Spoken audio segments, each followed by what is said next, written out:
Okay, so this is going to be a really quick, I hope, video on texture mapping. I had an example earlier this summer where I essentially had an image like this, and I wanted to wrap this around a sphere. And so there are two parts to this. I want to import an image. I want to plot a sphere. Whoop. And then I want to map the image as a texture to the sphere. So essentially I get get a world.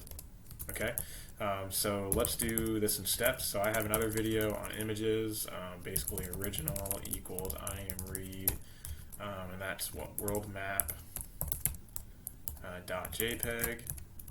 Okay, and then I'm gonna IamShow original. So there's my image there. I'm going to do a clear CLC close all here. Okay, and now I'm going to plot a sphere. There's a lot of different ways to do this. I believe there is a function called ellipsoid.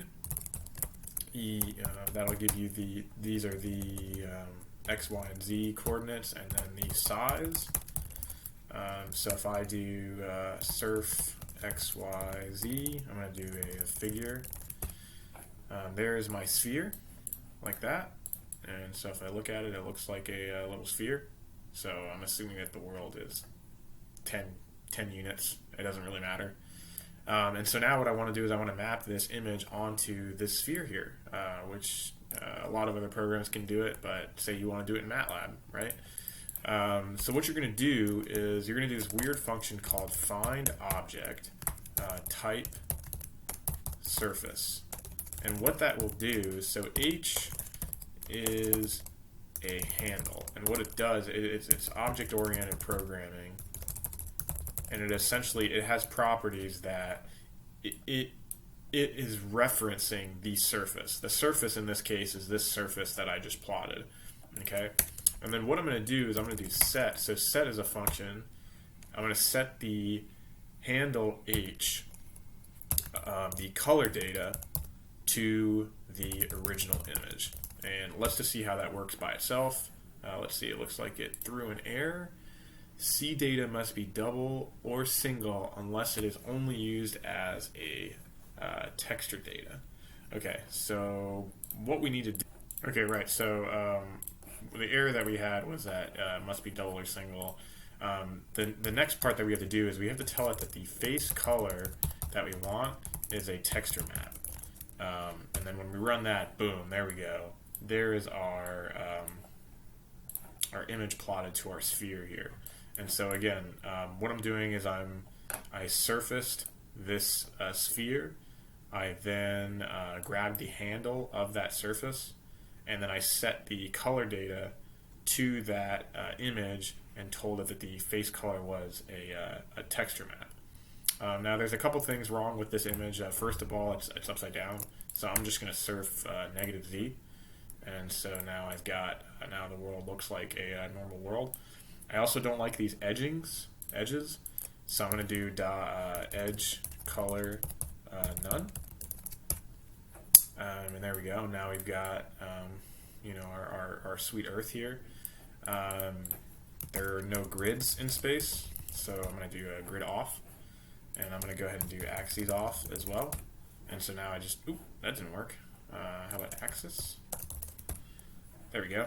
So now I just have my my cool sphere here.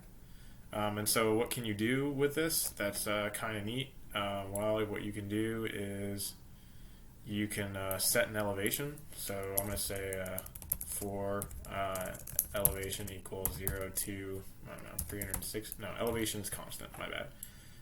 Let's say 24. So elevation equals 24. And I'm going to say my azimuth is 0 to 360. So I'm going to CLA surf.